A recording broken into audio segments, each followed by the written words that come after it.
예, 시작하도록 하겠습니다. 네,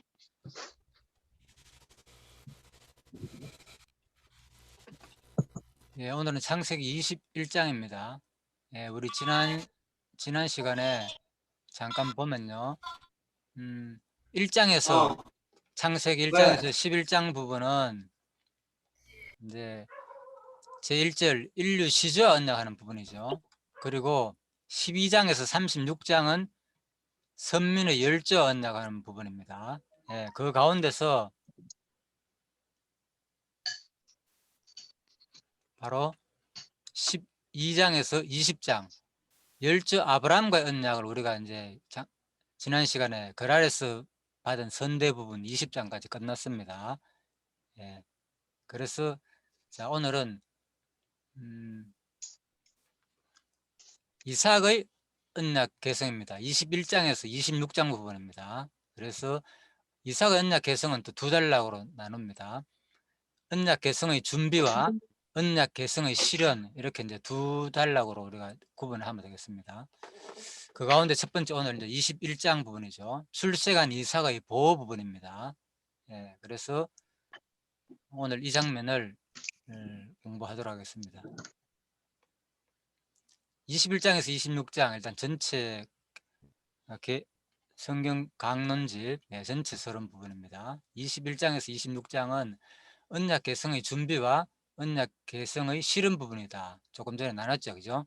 언약 개성, 언약의 개성, 준비와 실현 부분이다. 자, 이렇게 보시면 되겠습니다. 그리고 이는 창세기 17장 7절 말씀, 내가 내 언약을 너와 내 대대 후손의 사이에 세워서 영원한 언약을 삼고, 그리고 너와 내 후손의 하나님이 되리라. 예. 그래서 오늘 이제 이 부분도 결국은 이제 뒷부분에 나오면은 이삭에게 결국은 언약을 계승하는 이 내용은 바로 영원한 언약이라는 거죠. 예, 그래서 아브라함의 언약을 계속 이삭에게 계승하는 이 내용이 영원한 언약으로서 바로 또 장차 그리스도가 우리에게 주실 영원한 언약에 대한 내용이다. 이를 근거로 이삭이 언약을 계승하게 하신 섭리를 계시하시는 것이다. 이는 첫 아담이 타락했음에도 항상 나오죠. 타락했음에도 불구하고는 말이 없잖아요. 불구하고 그의 언약을 마지막 아담에 의해 성취해 주실 언약에 대한 예표로서 모형과 그림자이다. 예, 그래서 오늘 이제 이 공부를 통해서도 우리가 해보시면 알겠지만 참으로 너무나도 감사가 또 넘치는 내용이죠. 우리가 이제 타락했음을 불구하고 계속 그 아브라함한테 언약을 계승해 주시는 그런 장면을 볼 때 너무나도 참 우리에게는 또 소망과 희망이 되는 그러한 말씀으로 바로 하나님의 자비로운 속성을 계시하시는 말씀을 우리가 또 느껴지게 될 것입니다. 언약 계승의 준비 부분입니다. 자, 21장 1절에서 23절. 21장은 출생한 이삭을 보호하신 내용이고 시험과 언약을 확인하게 하신 내용이다. 자, 오늘 내용이죠. 21장은 출생한 이삭을 보호하신 내용이다. 자, 이 보호 내용이 또 상당히 우리한테 의미가 있죠. 결국은 이 보호 내용은 바로 그리스도께서 바로 우리를 또 근거는 바로 일찍이 여호와께서 아브라함에게 내가 내 언약을 너와 내 후손 대대 후손의 사이에 세워서 영원한 언약을 삼고, 똑같죠. 그리고 이는 마지막 아담 메시아가 계승하여 이루실 언약에 대한 예표로서 모형과 그림자다. 결국은 출생한 이삭을 보호하는 장면은 장차 마지막 아담 메시아가 오셔가지고 우리가 아까 조금 전에 했죠. 타락했음에도 불구하고 끝까지 버리지 아니하시고 우리를 보호해 주실 것한 예표로서의 모형과 그림자의 사건이라는 거죠. 참 그래서 이 부분은 우리가 조금 전에 말씀드린 대로요. 하나님의 이 자비성이 우리한테 너무나도 계시되는 말씀이겠죠. 그래서 우리가 살면서 비록 육신의 소욕과 또 우리가 내 뜻대로 다 못 살지라도 항상 우리는 바로 그 과정 속에서 내가 지금 못 사는구나, 이거로 끝나는 게 아니고 그 못 사는 가운데서도 하나님은 끝까지 나를 버리지 않고 지금 기다리고 계신다는 거, 그죠? 그것이 뭡니까? 곧 하나님의 이 자비성을 계속 부어주고 계신다는 거죠. 우리 일상이. 예, 그거를 우리가 보는 것이 중요하겠죠. 그냥 내가 오늘도 뭐 하나님 뜻대로 인간은 원래 인간은 창세기 2장 17절 말씀대로 그냥 선악과를 먹고 이렇게 타락할 수밖에 없는 존재야. 인간의 본성은 전부 다 이기주의고 선과 악이 생겨가지고 그럴 수밖에 없는 존재답고 1차적으로 인식하는 건 맞아요. 그거는 철저하게 자기 부인하는 거. 예? 인간은 그럴 수밖에 없는 존재라는 거. 나뿐만 아니고 상대방 모습도. 그렇지만은 그럴 때의 그 다음 단계는 뭔가 하면은 그런데도 불구하고 하나님은 끊임없이 우리를 참고 기다리시잖아요. 그게 뭡니까? 바로 타락했음에도 불구하고 바로 하나님의 자비성을 지금 내 일상에서 계속 하나님의 자비성을 베풀고 있다는 거죠. 그걸 우리가 이제 오늘 공부를 통해서 느끼고 또 깨닫는 그 시간이 되었으면 하는 바람이죠. 예. 그래서 이건 마지막 아담 메시아가 언약을 이루실 것에 대한 에베소 모형과 그림자다. 자, 이렇게 보시면 되겠습니다. 전체 조금 더 봅니다. 21장에서 23장. 자, 이거는 언약 개성의 준비 부분입니다. 그래서 21장, 23장은 바로 여호와께서 언약 개성의 준비된 섭리를 하시는데 첫 번째 출생한 이삭을 보호하는 내용이고 조금 더 했죠. 그죠? 그리고 22장은 시험과 언약. 결국은 이삭을 보호해놔 놓고는 나한테 바쳐라. 또 이런 하나님께서 시험하는 언약하고. 그리고 23장은 결국은 뭡니까? 그 시험이 끝나고 나니까 결국 이제 사라가 죽고 장사하는 내용이 나온다. 자, 그러고 난 다음에 이제 본격적으로 이제 이삭의 그 내용이 계속 이어지죠. 자,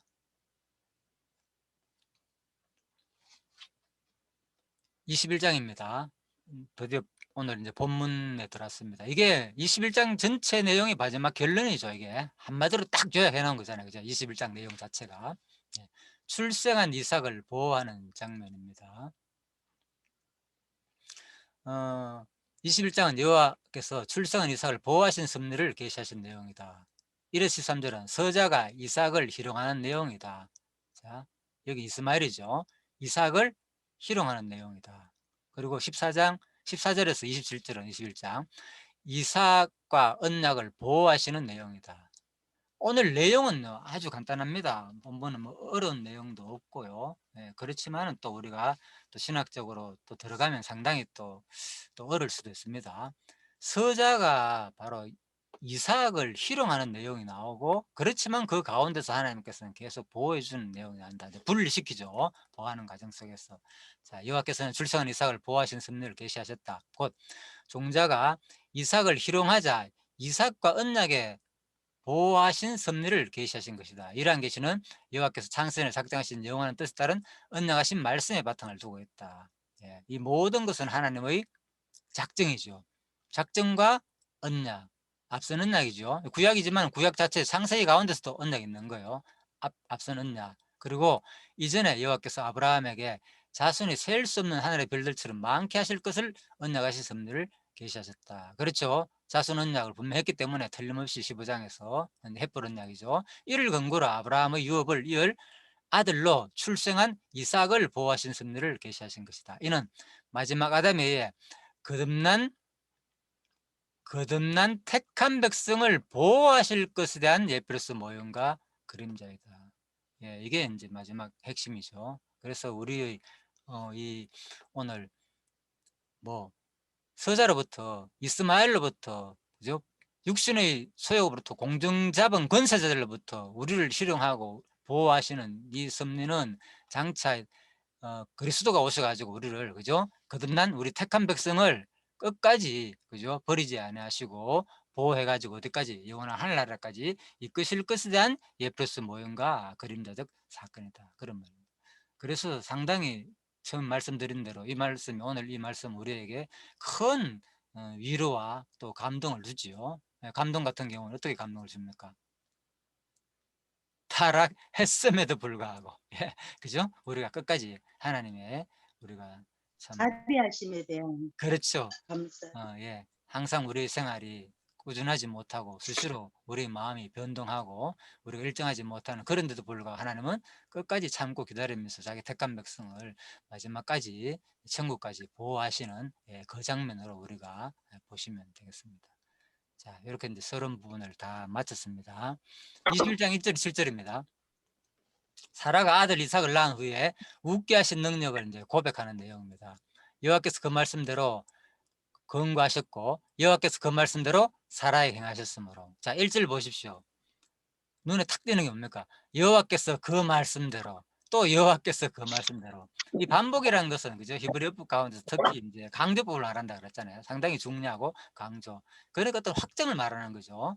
여호와의 말씀대로 됐다는 거에 모든 것이. 사라를 권고하셨고, 권고란 말은 이제 돌보다 그런 뜻입니다. 하나님께서 이제 돌보셨고, 그래가지고 바로 여호와께서 또 그 말씀대로 또 사라에게 행하셨으므로. 그러니까 계속 주어가 들어가는죠. 여호와께서 말씀대로 돌보시고 말씀대로 행하셨으므로. 이제 이러한 표현이 적극적으로 아주 뭐 철저하게 하나님의 그 주권적인, 그죠? 어떤 섭리가 개입된 하나님의 의지가 들어간 표현이죠. 여호와께서 돌보셨고 여호와께서 사라에게 행하셨으므로. 그러니까 이 말 속에서는 뭐가 포함됐는가 하면 바로 사라가 바로 2절에 나오는 부분이죠. 요 잉태. 예. 사라가 잉태하는 장면이 나오는데 요 잉태가 우리가 뭐 어떤 남녀 관계를 통해서 반드시 씨앗이 들어가게 되면은 잉태가 되잖아요. 그럼 뱃속에서 저절로 이렇게 한 몇 달 동안 자라나잖아요. 그 과정을 말하는 거예요. 이것이 인간의 인위적으로 이렇게 자라나는 것지만은 알고 보니까 하나님이 적극적으로 개입하셔 가지고 돌보셨고 권고해 가지고 여호와께서 그 말씀대로 사라에게 행하셨으므로, 그죠? 그렇게 잉태했다는 거예요. 우리 속에서. 그죠? 그러니까 잉태하는 그 과정뿐만 아니라 두 사람이 관계를 맺어 가지고 잉태하는 씨앗을 주는 그 과정뿐만 아니라 사실 정수가 다 끊어졌다고 하잖아요. 사실은 불가능한 상태잖아요. 예? 100세가 된 아브라함한테는 불가능한 상태이고 90세가 된 사라한테는 불가능한 상태인데도 뭡니까? 돌보셨고 권고했다는 말은 뭡니까? 그 몸이 뭐 했다는 거예요? 다시 회복되었다는 말이잖아요. 그죠? 우리 몸속에. 예. 이게 놀랍죠. 불가능한 상태인데 어떻게 다시, 그죠? 그 생명의 씨앗과 그 기운들이 생겨났다 그 말이잖아요. 그래가지고 여호와께서 그 말씀대로 사라에게 행하였다는 거예요. 이 행했다는 말은 구체적으로 우리의 세포와 우리의 모든 오장육부의 그 기관들을 막 돌보셨다는 거예요. 그대로 뭐 잉태할 수 있는 환경과 여건으로 막 만들었다는 거래요. 그 사라의 그 몸을. 그러니까 잉태를 하게 됐다는 거죠. 그래서 이제 이런 말을 볼 때, 야, 그냥 우연히 우리가 뭐 남녀 관계를 통해서 애가 뭐 배가 불러오고 이렇게만 볼 것이 아니고, 야, 1절 말씀 볼 때 적극적인 하나님의 개입에 해가지고 이거는 완전히 불가능한 상태에서 진짜 뭐 젊은 사람이다 하면 이렇게까지 구체적으로 뭐 표현할 이유도 없겠죠. 그런데 이 사라의 나이가 90이 됐잖아요. 이런 나이에 도저히 불가능한 상태에서 바로 나왔기 때문에 하나님의 적극적인 이런 능력에 의해 가지고 주권적인 섭리에 의해 가지고 잉태했다는 사실을 분명히 이제 밝히는 거죠. 그래서 사라가 잉태하고 하나님 말씀하신 기한에 미쳐. 또 보시죠. 또 정확하게 하나님 말씀하신 기한에 미쳐. 앞전에서 얘기했잖아요. 그죠? 내년 이맘때, 명년 이맘때 반드시 네가 돌아온다. 잉태할 것이다. 그 말씀하신 기한에 미쳐 늙은 아브라함에게 아들을 낳으니, 아브라함이 그 낳은 아들 곧 사라가 자기에게 낳은 아들을 이름하여 이삭이라 하였고. 자, 이 이름도 뭡니까? 분명히 그때 벌써 말씀했잖아요. 하나님께서, 그죠? 선생의 몸으로 나타나가 이름을 낳을 때인데 그 아들을 뭐라 이삭이라 하라 미리 가르쳐 줬잖아요. 그죠? 그러니까 그 말씀이 아브라함과 사라는 당연히 기억날 거 아닙니까? 지금 이 장면이. 그래서 틀림없이 와, 이거 하나님의 역사 섭리에 말미암아 가지고 오늘 낳았구나. 이제 이렇게 아브라함이 이 사실이 이제 확실히 믿어지니까 어떻게 됩니까? 틀림없이 아들을 이름을 이삭이라 이렇게 이제 지을 수 있게 된 거죠. 예? 예. 당연한 거죠, 이거는. 자, 그렇게 이제 보시면 되겠습니다. 그리고,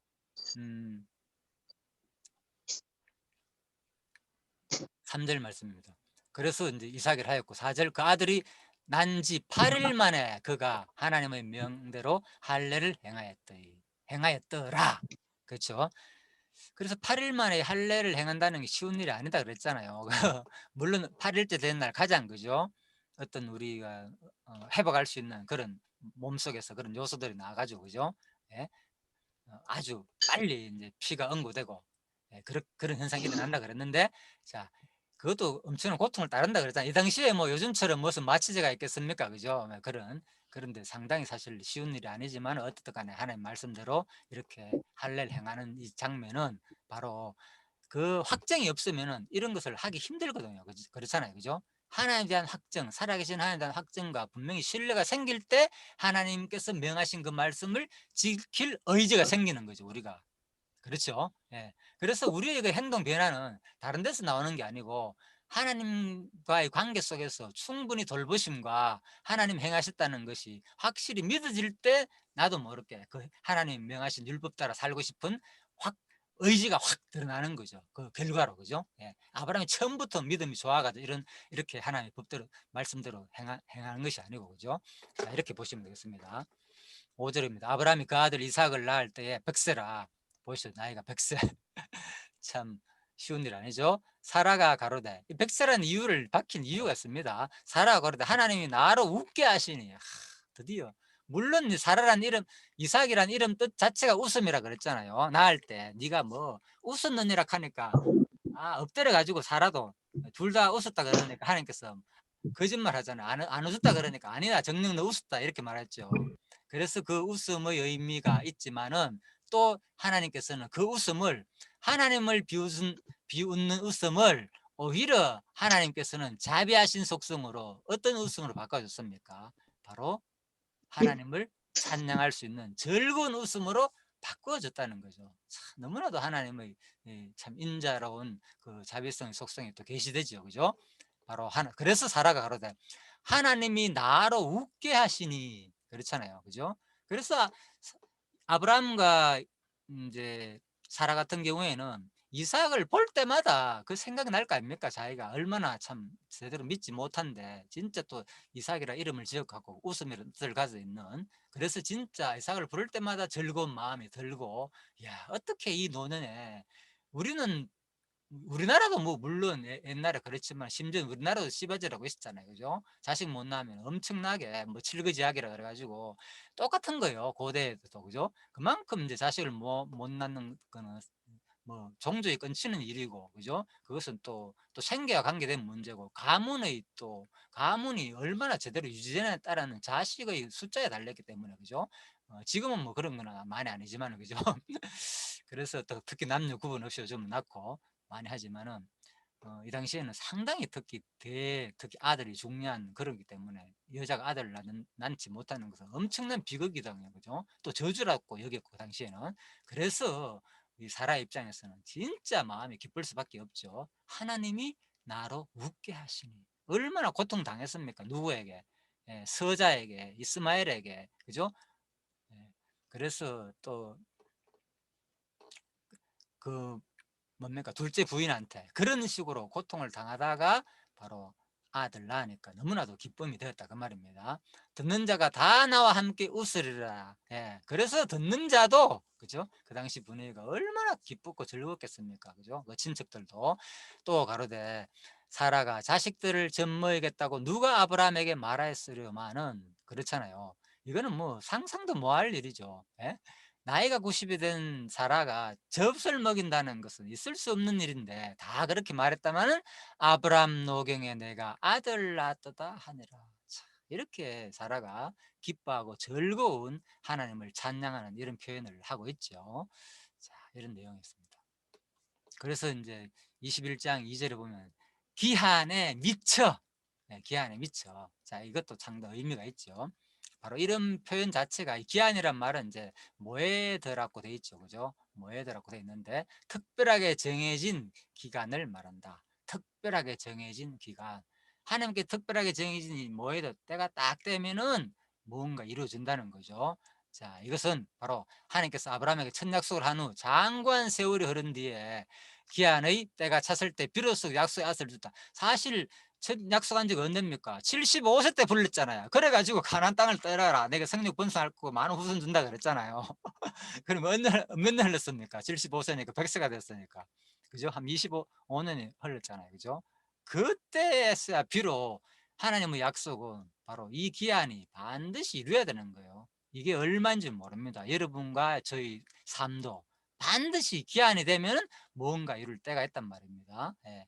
내가 뭐 계획을 하지 않았더라도 하나님이 기한이 때가 되면 반드시 뭔가 이루는 걸 우리가 이제 보면 되는 거예요. 그래서 제가 그런 얘기를 했죠. 우리 사실 일상은 그죠? 구약에 언약되어 있지 않지만은 하나님 창세 전에 모든 것이 작정됐잖아요. 그 작정된 삶이 뭡니까? 내가 하루하루 생활하는 모든 일상이 사실 이루어지는 거예요. 성취되는 역사적인 현장이잖아요. 그죠? 하나님의 기한이 때가 미쳐가지고 내 일상 하나하나가 창세 전에 작정하신 것 뜻이 계속 이루어진 역사 현장이단 말입니다. 그렇다면 뭡니까? 아브라함만 이걸 보고 엄청나게 와 놀랬구나 진짜 25년 만에 낳은 출생 얼마나 놀랬겠습니까? 하나님 확정을 가질 수 있고. 그런데 그런 것이 아니더라도 진짜 우리가 영원한 하나님의 작정을 믿는다면은 우리 일상 범사 하나하나가 하나님 뜻대로 매 순간마다 이루어지는 하나님의 놀라운 기한의 때다 그 말인 거죠. 그렇죠? 예. 우리가 그렇게 본다면 얼마나 우리 폭이 넓어지겠습니까? 자, 그렇게 되기를 여러분과 제가 그렇게 되기를 바라는 마음에서 생각이 나서 말씀드렸습니다. 이처럼 하나님께서는 아브라함에게 첫 약속을 한 후 장관 세월이 흐른 뒤에 그 기한이 때가 찼을 때 비로소 약속의 아들을 주셨다. 이와 같이 기한이 찰 때까지 기다리는 이유는 무엇인가? 첫째, 인간이 할 수 없는 것을 하나님은 다 하실 수 있다는 사실을 통해 그의 능력을 보여주기 위함이다. 그렇죠. 예, 하나님께서 이렇게 오랜 세월을 그죠? 왜 이 기한의 때를 찰 때까지 기다렸느냐? 뭐 하기 위해서 바로 인간은 할 수 없다는 것을 철저하게 부인하게 해가지고 누구는 하나님은 하실 수 있다는 사실을 통해 바로 누구의 능력을 하나님 자기의 능력을 전능성을 우리한테 보여주시기 위함이고 두 번째는 이삭의 탄생이 전적으로 하나님의 주권적 섭리에 의한 것임을 또 나타냈다는 거. 그죠? 하나님의 주권성 계시, 전능성 계시, 주권성 계시. 셋째, 언약의 후손은 아니지만 서자 이스마엘이 독립해 나갈 수 있도록 또 시간을 배려해 주기 위한 것으로도 볼 수 있다. 이건 이제 옥스퍼드 원어 주석, 대전 주석에서 말하는 겁니다. 잘 정리해놔서 내가 일부를 소개시켜 드리는 겁니다. 예. 이것도 맞잖아요. 그죠? 세 번째도. 그러니까 이제 어느 정도 크고 난 다음에 먼저 나가잖아요. 그죠? 독립해가 나오거나 쫓아내잖아요. 이제 컸으니까. 쫓아내고 난 다음에 그래야만이 뭡니까? 바로 아브라함이 하나님께서 주시는 이삭이 그 땅을 차지하게 되는 거죠. 이제 그렇게 되는 겁니다. 자, 하나님은 모든 약속은 그 정한 때와 기간이 있다. 그리고 그 약속은 비록 더딜지라도 반드시 이루어진다. 하박국. 이와 같은 분명한 사실로 우리는 역사의 주관자이며 인간의 생사화복을 주관하시는 하나님께서 정하신 때를 성실하게 준비하며 묵묵히 기다리는 믿음만이 필요함을 깨닫게 된다. 예. 하박국 2장 한번 볼까요? 이 묵시는 정한 때가 있나니 그 종말이 속히 이르겠고 결코 거짓되지 아니하리라. 비록 더딜지라도 기다리라. 지체되지 않고 정령 응하리라. 보라, 그의 마음은 교만하여 그의 속에서 정직하지 못하니라. 그러나 의인은 그 믿음으로 말미암아 살리라. 바벨론 포로에서 틀림없이 때가 되면 뭐합니까? 회복될 걸 기다리는 거예요. 그러면은 그 믿음으로 말미암아 산다는 내용이 역사적 내용이고 이 말씀이 그대로 신약에 성취되는 게 뭡니까? 의인은 믿음으로 산다. 로마서에서 그대로 말하잖아요. 그죠? 예, 신약에서 성취되는 거죠. 예, 그래서 이 말씀은 결국 뭐냐? 바로 기한과 때가 되면 반드시 하나님께서 약속대로 비록 약속이 더딜 것 같이 느껴질지라도 반드시 이룬다는 거. 예. 그러니까 이것이 뭡니까? 바로 오늘 우리를 그죠? 보호하시는 거죠. 우리가 지금 이 땅에서 아직 그리스도가 재림하지 않았고 천년왕국 임하지 않았잖아요. 그렇지만은 반드시 뭡니까? 때가 되면은 반드시 기다려라. 비록 더딜지라도 예? 반드시 뭐 의인은 믿음으로 산다는 거죠. 우리가 그 믿음만 가지고 있다면 틀림없이 마지막에 우리가 그리스도를 영접하고 영원한 천국을 소유하게 된다는 확증을 이미 구약에서도 보여줬고 또 창세기에서도 이미 보여줬다 그 말이죠. 전도서 3장에 보면은 때하면 항상 생각나는 게 우리가 제가 그동안 얼마나 말씀 많이 들었습니까? 때락하면은 항상 모든 때는 누구의 때냐? 천하범서가 기한이 있고 모든 목적이 이룰 때가 있나니. 예. 누가 정한 거? 천하범서가 기한이 있고 하나님이 정하신 때가 있다는 거예요. 뭐서? 목적이 이룰 때가 있다는 거예요. 그렇다면 이 구약 말씀이잖아요. 구약의 모든 말씀은 누구를 보내실 것에 대한 내용입니까? 그리스도를 보내실 것한 언약 말씀이기 때문에 이 목적은 이때는 누구를 이루실 내용이겠습니까? 예, 그리스도가 오시가 이루실 때를 말하는 거겠죠. 그러니까 예, 물론 모든 것은 작정 가운데서 우리 모든 세상의 모든 거 다 포함됩니다. 하나님 작정 때는 포함되는 안 되는 게 없다 그랬죠. 그렇지만 구약에서 그죠? 특히 말하는 것은 바로 그리스도를 보내실 때를 집중적으로 말하고 있다. 자, 그래서 시편 22편에 보면은 개들이 나를 에워쌌으면 악한 무리가 나를 둘러 내 수족을 찔렀나이다. 내가 내 모든 뼈를 셀 수 있나이다. 너희가 나를 주목하여 보고 내 겉옷을 나누며 속옷을 제일 뽑나이다. 이것은 뭡니까? 완전히 시편 22편 한번 보십시오. 이 장면이 뭐와 같습니까? 예수님이 십자가에 돌아가신 장면하고 너무나 똑같죠. 그죠? 예. 그래서 바로 마태복음 5장에 보면은 진실로 너에게 이르노니 천지가 없어지는 율법의 1.1핵이라도 반드시 없어지지 아니하고 다 이루리라. 율법은 뭡니까? 전부 다 구약, 예? 모세글, 시편, 선지자의 글이 다 그리스도에 대한 내용이잖아요. 하나도 예언한 모든 것들이 천지가 없어지기 전에 율법의 1.1핵이라도 반드시 다 이룬다 그랬죠. 그래서 예수님께서 뭡니까? 마지막 돌아가실 때에 그죠? 다 이루었다. 그죠? 마지막 돌아가실 때 뭐 이후에 요한복음 10장 28절 19장 예수께서 모든 일이 이미 이룬 줄 아시고 이미 이뤘다 그랬잖아요. 다 뭐 이거 보십시오. 시편에 나오는 거. 개들이 에워싸고 악한 무리가 나를 둘러 수족을 찌르고 예수를 못 받고 그죠? 그리고 내 모든 뼈를 셀 수 있나이다. 예. 그리고 뼈가 완전히 그죠 부서지지 않고 그죠? 예, 망치로 예, 부서지고 죽이는데 그죠? 죽이지 않고 예수님은 그대로 이미 죽은 줄 알고 그 물과 피만 흘러가 창고를 했잖아요. 그죠? 보호를 하시고 뼈를 보호하시고 내 겉옷을 또 나라 속까지 나는 장면이 군명들이 그대로 나오잖아요. 그러니까 예수님께서 그걸 다 아는 거 돌아가실 때 예수께서 모든 일이 이미 드디어 성경의 모든 것이 이루어지는 것을 다 아시고 그죠? 그 말씀을 응하기 위해서 가라사대 내가 목마르다. 예, 이제는 목마르다. 다 알았는 거예요. 이 모든 과정을 보니까 틀림없이 나에 대한 예언이 그대로 이루어졌다는 걸 다 아시고 목마르다 하니까 그죠? 그가 거기 신포도주가 담긴 그릇이 있는지라 사람들이 신포도주를 먹고 이제 우슬채 찢어가지고 이제 줬다 그 말이죠. 그래서 예수님께서는 또다시 한번 다 이루었다. 다 이룬 줄 아시고 그랬잖아요. 이미 다 이뤘어요. 목마르다 해가지고 다 이뤘다는 것이 아니고 저도 처음에 이것이 목마르다 해가 다 이룬 줄 알았는데 그런 뜻이 아니고 본문 내용을 잘 살펴보면은 그죠? 이미 다 이루었고 그 다음에 또 그죠? 마지막으로 한 번 더 목이 말랐을 거 아닙니까? 그러니까 그 땡볕에 정오에 달려있으니까 그래서 또 목마르다 하시고 그죠?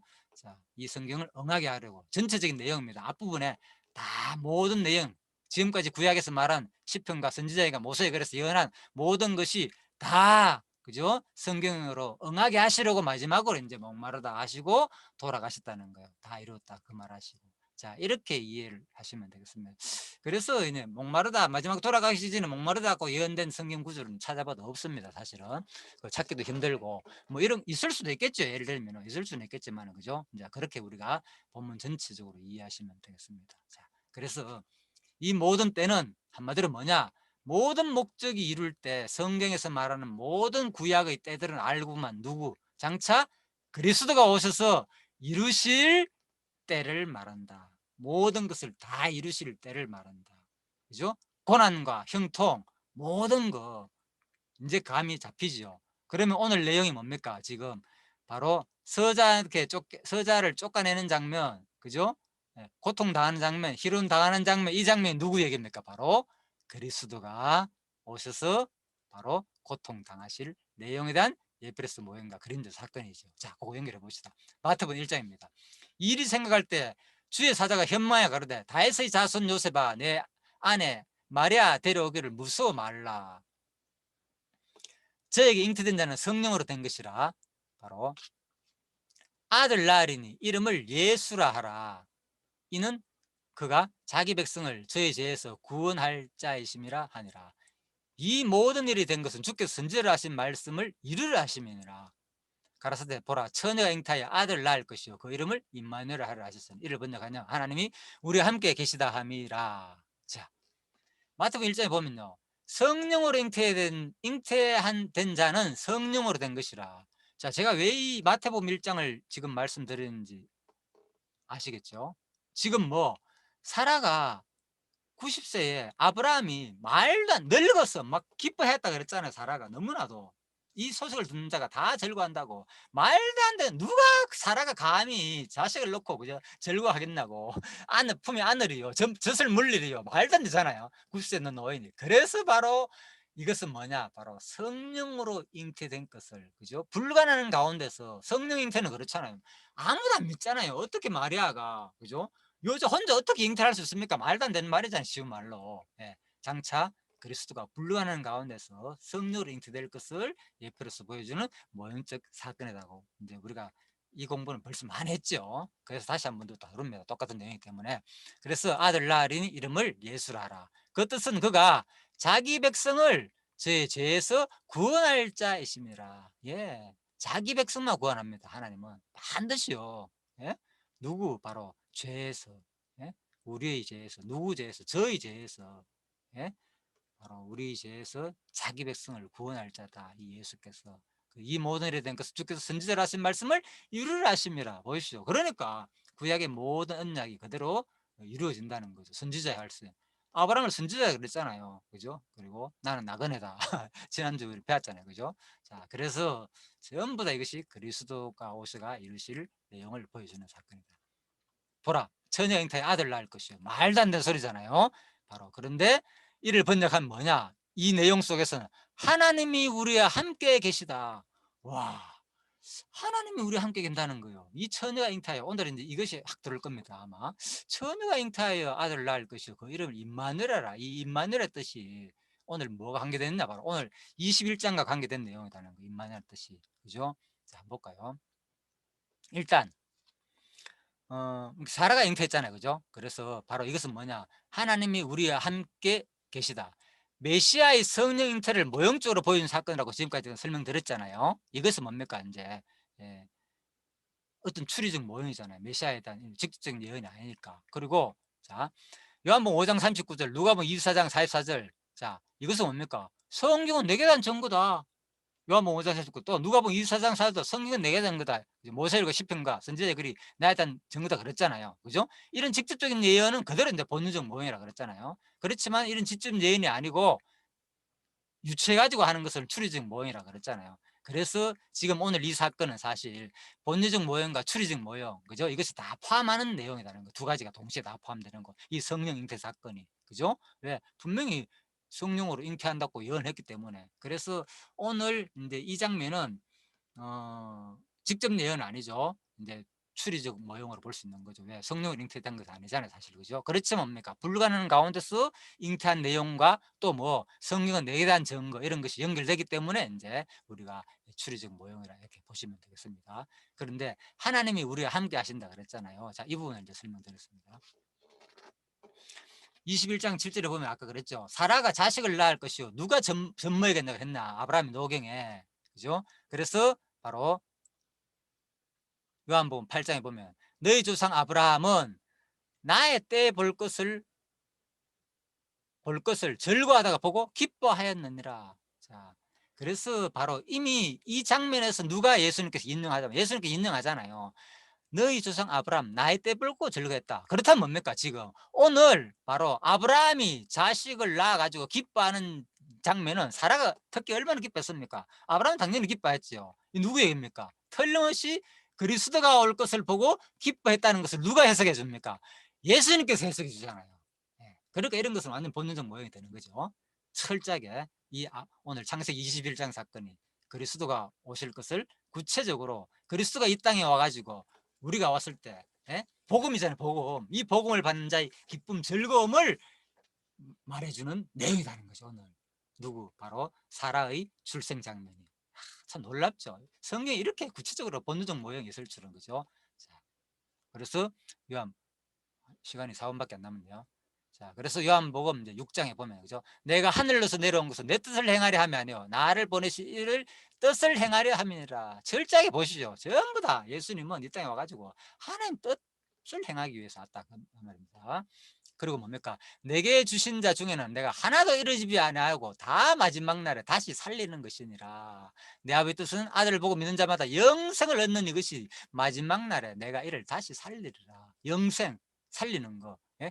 자기가 하늘로서 내려온 떡이라 하심으로 유대인들이 예수께 대하여 수군거려 가로되 요셉의 아들 예수가 아니냐? 그 부분을 우리가 아는데 제가 지금 어찌하여 하늘로서 내려왔다 하느냐. 예수께서 대답하여 가라사대 너희는 서로 수군거리지 말라. 나를 보내서 아버지께서 이끌지 않으면 아무라도 내게 올 수 없으니 오는 것을 마지막 날에 다시 살리리라. 계속 뭡니까? 마지막 날에 다시 살리리라. 다시 살리라. 벌써 세 번이 나왔죠. 선지자의 글과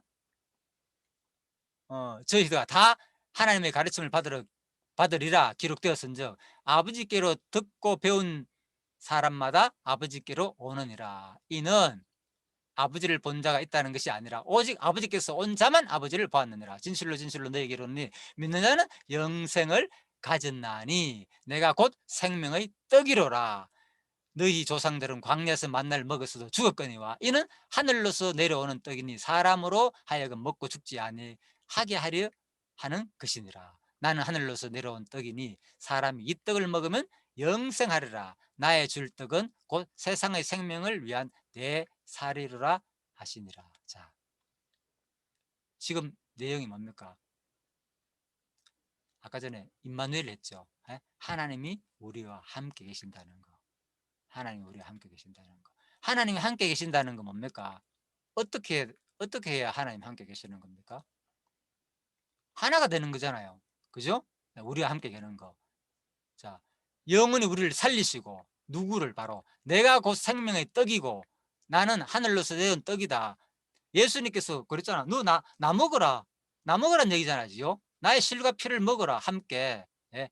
그래서 우리가 하나님과 하나가 된다는 것은 말씀 공급을 통해서 말씀을 먹을 때 뭡니까? 하나님과 우리가 완전히 함께 된다는 거죠. 그래서 임마누엘이란 말이 다른 것이 아니고 뭡니까? 우리와 함께 계신다는 거잖아. 우리와 함께 계신 거. 하나님은 우리와 함께 계신다는 뜻인데 우리가 바로 함께 있다는 것은 뭡니까? 바로 말씀을 통하여 지속적으로 공급될 때 예수님께서 뭐라고 했습니까? 나 먹으라 나. 내가 곧 생명의 떡이다. 그러니까 진짜 하나가 되는 거잖아 우리가. 내가 그리스도를 먹으니까. 그죠? 그 몸이 내 몸이 되는 거잖아 쉬운 말로. 예. 그게 임마누엘이라는 거예요. 임마누엘. 그죠? 우리가 지금 말씀을 통하여서 이 공부를 통하여서 끊임없이 계속 영생하신 하나님을 이제 우리가 먹고 있다는 거죠. 다시 살리는 말씀. 다시 살리리라 다시 살리라 다시 살리라 그랬잖아요. 뭘 통해서? 이 말씀 생명을 떡을 먹음으로 우리가 영원히 산다는 거예요. 놀랍죠. 그러니까 얼마나 대한 확정입니까 우리가 이 공부를 한다는 것이. 너무나도 큰 축복이죠. 알고 보니까 와 임마누엘 되시는 하나님을 우리가 직접 이 말씀을 통하여 먹음으로써 경험하는 그 시간이 된다는 거 참 놀라운 시간이죠. 자, 그렇게 우리가 이제 생각할 수 있습니다. 그래서 이 말 하니까 뭡니까 사람들이 와 인제살을 먹고 마시는 거 도대체 이게 무슨 말이냐. 예수님 너무 어렵습니다 이 말이.